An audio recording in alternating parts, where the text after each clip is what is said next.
In the last video, I briefly mentioned the idea of a multiplicative inverse for a real number. For example, if you have a non-zero real number,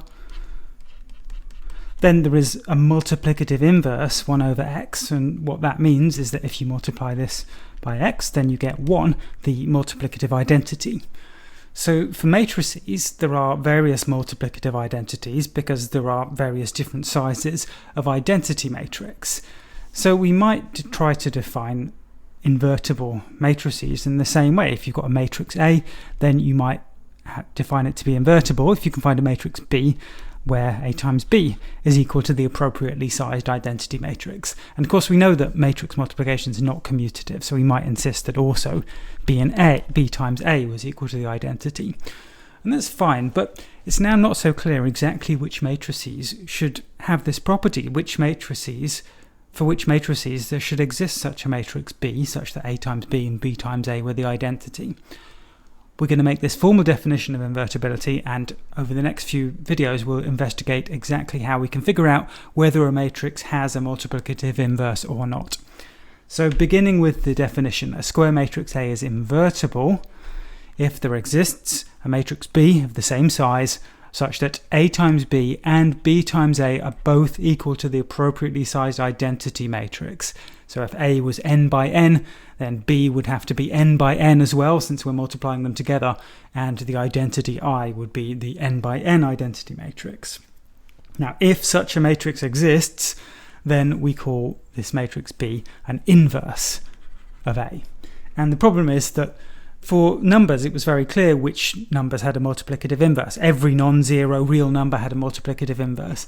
But there are plenty of matrices which are square and which are not the zero matrix, but which do not have inverses.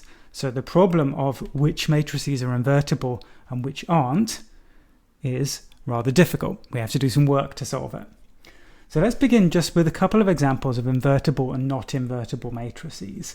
So let's take a 2 by 2 example. In fact, we're going to do only 2 by 2 examples. So if we took A to be the matrix 0, 1, 1, 1, and if we took B to be the matrix -1, 1, 1, 0, then you can check that actually A times B and B times A are equal to the 2 by 2 identity matrix. So that matrix A is invertible and the matrix B is an inverse of A.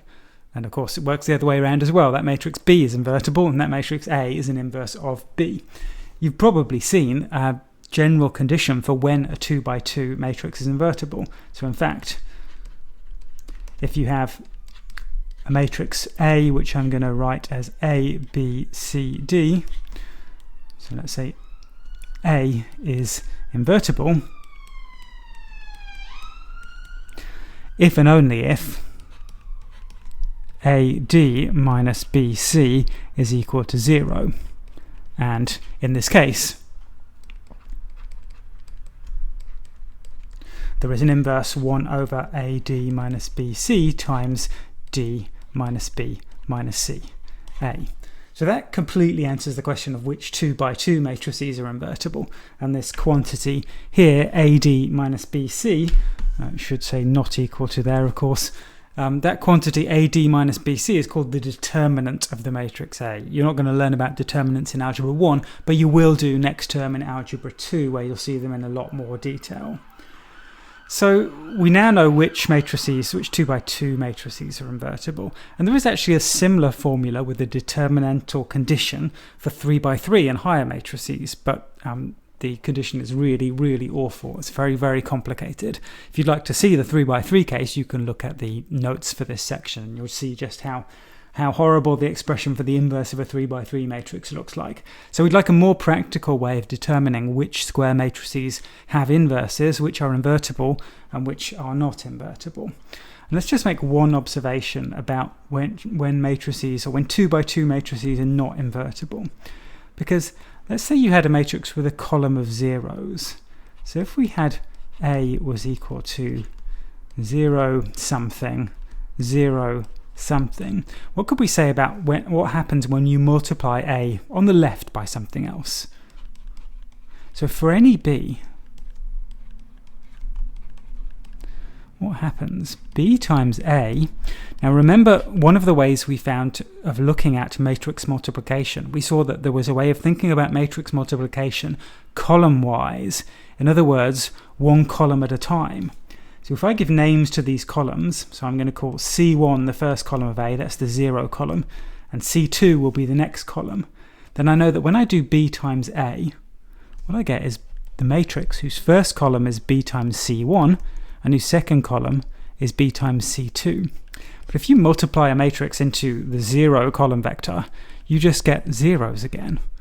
Okay, so this thing has got a column of zeros, so this is never the 2 by 2 identity matrix. So actually here we've proved something more general, which we're going to return to later, which is the fact that if you've got any matrix which has a column of zeros, then it can't be invertible. Because when you multiply it on the left by anything, you always get a column of zeros, in which case you have not got the identity matrix. All right, but let's prove some nice results about inverses before we return to that. Because I was saying that if you had a matrix A, and then if you had a matrix B, such that when you multiplied them together, then you got the identity no matter which order you did it in, then we said B was an inverse of A. Well, could the same matrix have lots of different inverses? Well, of course, the answer is no, and we've actually done this calculation before. You'll remember we did it when we were talking about invertible functions, but I'm going to repeat it now just because it's such a nice calculation. We're going to show that if B and C are inverses to A, then actually B equals C, so that A has one and only one inverse. How are we going to do it? The proof is exactly the same calculation we did before. So what can we say about B?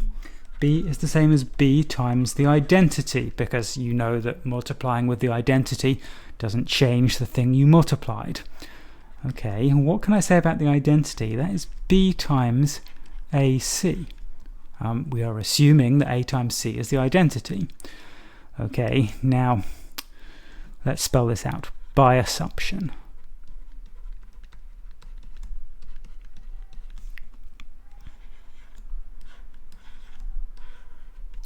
Okay, next step, associativity. This is B times A times C, but we're of course assuming that B times A is the identity as well.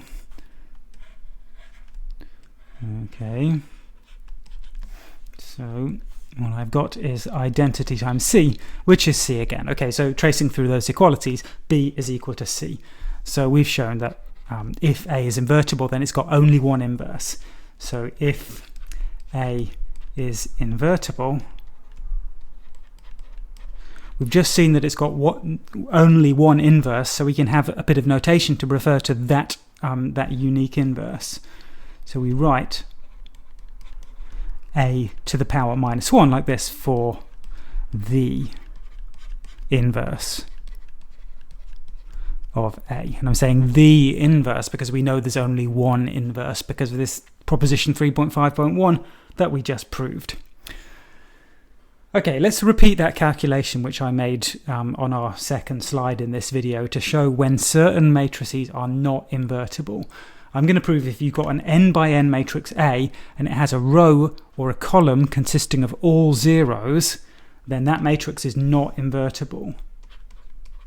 So let's just do the column case.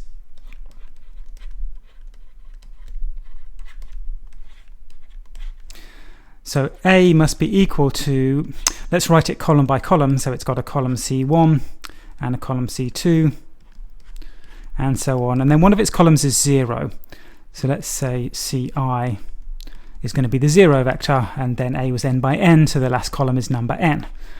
Okay, so what I'm trying to express with this notation is that the columns of A are the column vectors C1, C2 up to Cn.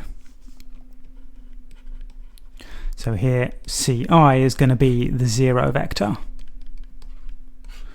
with height n. Okay, then for any matrix B,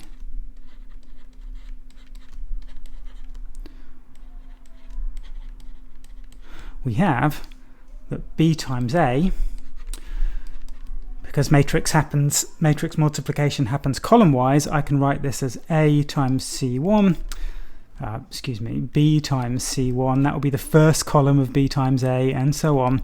And then the ith column would be b times ci, and then the last column would be b times cn. But b times ci is b times the 0 vector, so of course that's just the 0 vector again. So BA also has a column of zeros.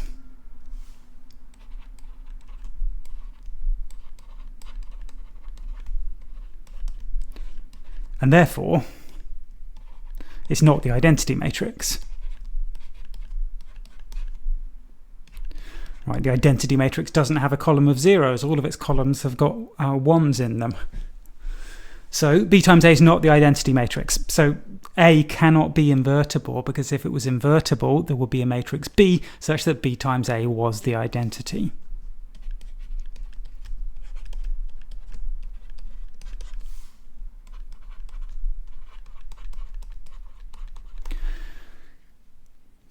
Alright, so the argument for rows of zeros is similar. You can see it written down in the notes.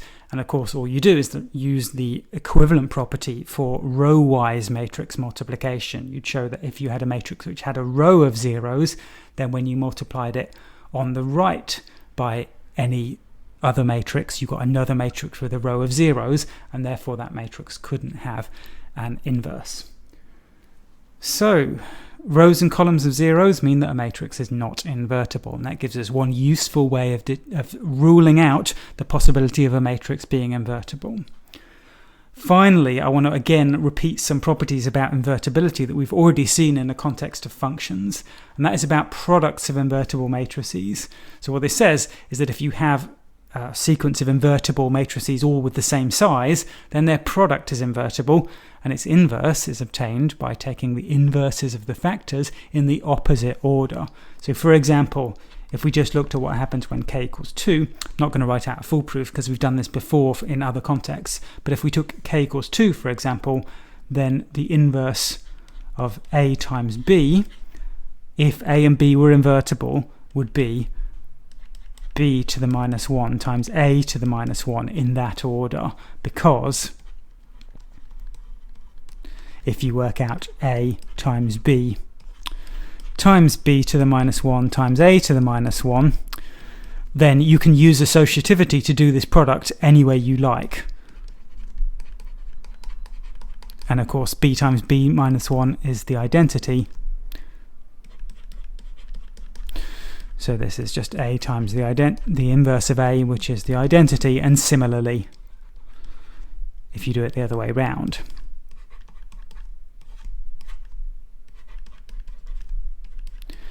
You will get the identity as well.